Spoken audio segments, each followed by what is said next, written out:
మతాలకు రక్షణ కల్పించడమే ప్రభుత్వ లక్ష్యం. సర్వమతాలకు రక్షణగా ఉండాలన్నదే తమ ప్రభుత్వ ఆలోచన అని ముఖ్యమంత్రి రేవంత్ రెడ్డి అన్నారు.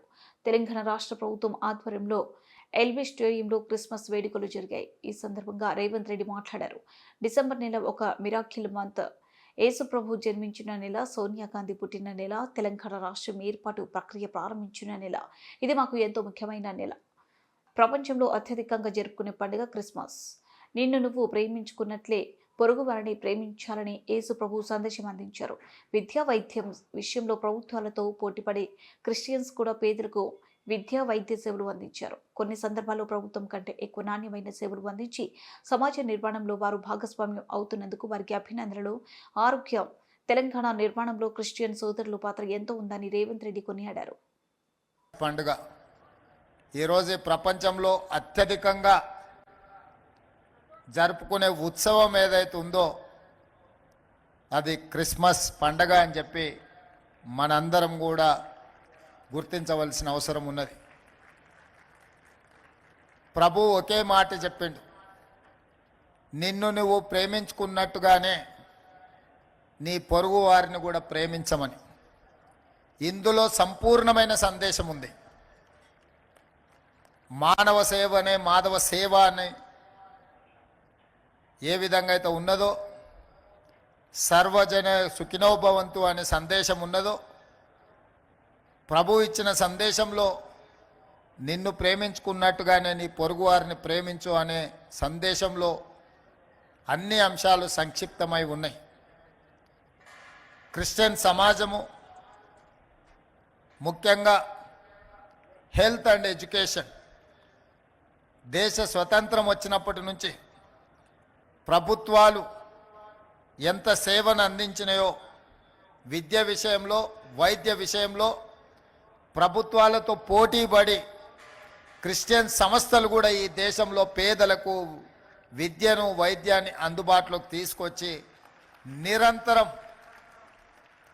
ప్రపంచానికే ఆదర్శంగా ఉండే విధంగా ఏ సమాజమైనా అభివృద్ధి సాధించాలంటే, ఆర్థిక పురోగతి సాధించాలి అని అంటే విద్య అత్యంత కీలకమైనది. ఈరోజు మీరు ఎక్కడికి వెళ్ళినా, ఏ ప్రాంతానికి వెళ్ళినా క్రిస్టియన్ ఎడ్యుకేషనల్ సొసైటీస్ అందిస్తున్న సేవను ప్రభుత్వంతో పోటీపడి అందిస్తున్న కొన్ని సందర్భాలలో ప్రభుత్వంలో ఉండే విద్యా సంస్థల కంటే కూడా క్రిస్టియన్ సంస్థలు నిర్వహిస్తున్న విద్యా సంస్థలు నాణ్యమైన విద్యను అందిస్తున్నది. నిష్ణాతులైన విద్యార్థులను ఒక బాధ్యత గల పౌరులుగా తీర్చిదిద్ది ఈ సమాజ నిర్మాణంలో వారు భాగస్వాములై ఆదర్శంగా నిలబడ్డారు. వైద్యం విషయంలో కూడా ప్రభుత్వం అందించలేని వైద్య సేవల్ని అటవీ ప్రాంతంలో, తండాలలో, గూడాలలో, మారుమూల పల్లెల్లో పేదలు, అత్యంత నిరుపేదలకు వైద్యాన్ని అందుబాటులోకి తీసుకొచ్చి వాళ్ళ యొక్క ఆరోగ్యాన్ని కాపాడడం ద్వారా ఆరోగ్య తెలంగాణను ఈరోజు క్రిస్టియన్ సంస్థలు, క్రిస్టియన్ సోదరులు కొనసాగిస్తున్నారు. ఇలాంటి సేవా కార్యక్రమాలలో పాల్గొనడమే కాకుండా సమైక్య స్ఫూర్తిని, ఈ దేశం యొక్క భద్రతను, ఈ దేశంలో సర్వమతాలు సమానంగా ఉండాలి, సర్వమతాలు వాళ్ళు నమ్మిన, వాళ్ళు ఆచరించిన సిద్ధాంతాన్ని పాటించాలి, సర్వమతాలకు రక్షణ ఉండాలి అన్న ఆలోచన మా ప్రభుత్వానిది. ఎవరు ఏ మతాన్ని విశ్వసించినా, ఎవరు ఏ మతాన్ని ఆచరించినా, ఎవరికి వారి మతాన్ని వారు ప్రచారం చేసుకున్నా ఎలాంటి ఇబ్బందులు లేకుండా మన రాష్ట్ర ప్రభుత్వం సంపూర్ణమైన రక్షణ కల్పిస్తుంది అని చెప్పి నేను ఈ సందర్భంగా తెలియజేయదలుచుకున్నా.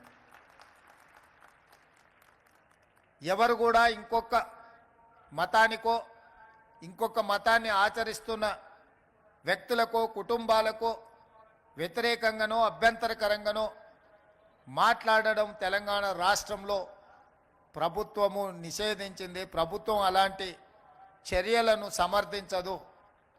ఎవరికి వారి యొక్క విశ్వాసాన్ని ఆచరణ రూపంలో వాళ్ళ మతాన్ని ఆచరించవచ్చు.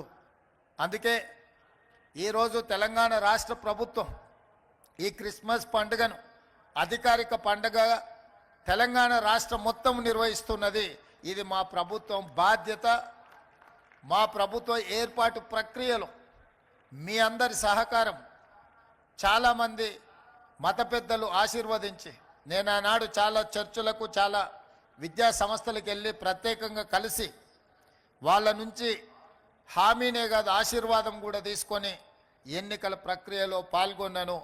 ఈరోజు అందుకే ప్రభుత్వ పరంగా చారిత్రాత్మకమైన చర్చులను పునర్నిర్మాణంలో కానీ వాటిని అభివృద్ధి పరచడంలో కానీ రాష్ట్ర ప్రభుత్వం ప్రత్యేకమైన శ్రద్ధను తీసుకొని ఈ కార్యక్రమాలను అన్నిటిని కూడా కొనసాగించడం జరుగుతుంది.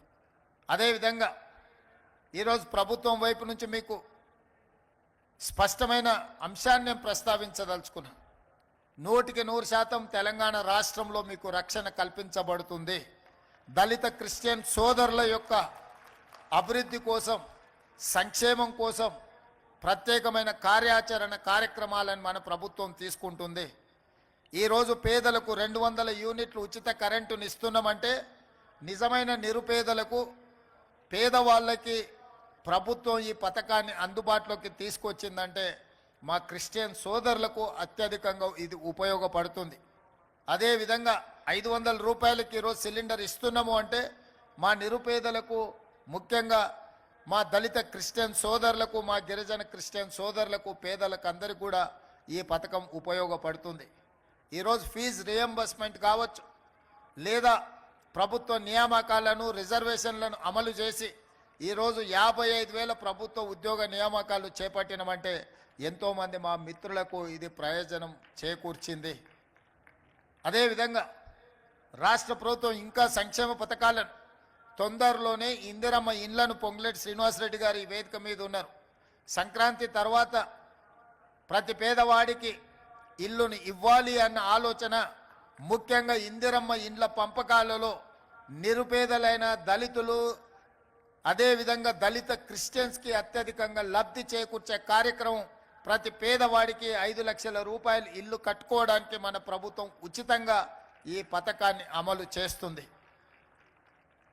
ఈ విధంగా అన్ని విషయాలలో పేదల కోసం అమలు చేసే సంక్షేమ పథకాలు అత్యధికంగా మా క్రిస్టియన్ సోదరులకు చేకూర్చే విధంగా ప్రభుత్వంలో కూడా వాళ్ళని భాగస్వాములను చెయ్యాలని, భవిష్యత్తులో పార్టీలో కూడా మా పిసిసి అధ్యక్షుడు మహేష్ కుమార్ గౌడ్ గారు ఉన్నారు.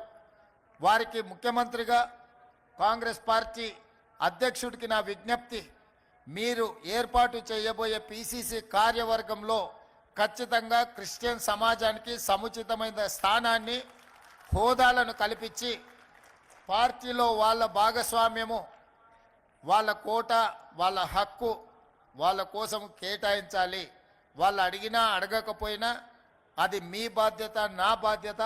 మా క్రిస్టియన్ సోదరులకు కాంగ్రెస్ పార్టీలో సముచితమైన స్థానం కల్పించాల్సిందిగా పిసిసి అధ్యక్షుడికి కూడా నేను విజ్ఞప్తి చేస్తున్నా. పెద్దలందరికీ నా విజ్ఞప్తి, మండల స్థాయిలో కానీ, నియోజకవర్గ స్థాయిలో కానీ, జిల్లా స్థాయిలో కానీ, రాష్ట్ర స్థాయిలో కానీ మీ తరఫున ఏమైనా సూచనలు ఉంటే, క్రియాశీలకంగా పార్టీ కార్యక్రమాలలో పాల్గొనే వాళ్ళు ఉంటే వారి వివరాలను పిసిసి అధ్యక్షుడు మహేష్ కుమార్ గౌడ్ గారికి అందించండి. తప్పకుండా వారికి పార్టీలో సముచితమైన స్థానాన్ని కల్పించే బాధ్యత వారు తీసుకుంటారు. అదేవిధంగా ప్రభుత్వంలో కూడా సముచితమైన బాధ్యత కల్పించడానికి మీ వైపు నుంచి ఉన్న సూచనలు కూడా మా దృష్టికి తీసుకురండి. తప్పకుండా వాళ్ళను ప్రభుత్వంలో భాగస్వాములను చేసే బాధ్యత నేను తీసుకుంటాను. అదేవిధంగా ఈరోజు సంక్షేమ పథకాలకు సంబంధించి కూడా ఈరోజు పేదలకు ఇచ్చే ఏ సంక్షేమ పథకమైనా మీ కోట, మీ వాటా మీకు చేకూర్చే విధంగా ప్రభుత్వం యొక్క కార్యాచరణ ఉంటుంది. ప్రభుత్వం ఈరోజు ఈ పండుగను ఒక మంచి వాతావరణంలో ఏర్పాటు చేసింది. భవిష్యత్తులో ఇది కొనసాగుతుంది. ఈ ప్రభుత్వం మీది, ఈ ప్రభుత్వం పేదలది, ఈ ప్రభుత్వం సర్వమతాలను సమానంగా చూసే ప్రభుత్వం. మీ అందరికీ మరొక్కసారి వేదిక మీద ఉన్న పెద్దలకు అందరికీ కూడా మరొకసారి క్రిస్మస్ శుభాకాంక్షలు తెలియజేస్తూ మీ అందరి దగ్గర సెలవు తీసుకుంటున్నా. ధన్యవాదాలు మిత్రులారా.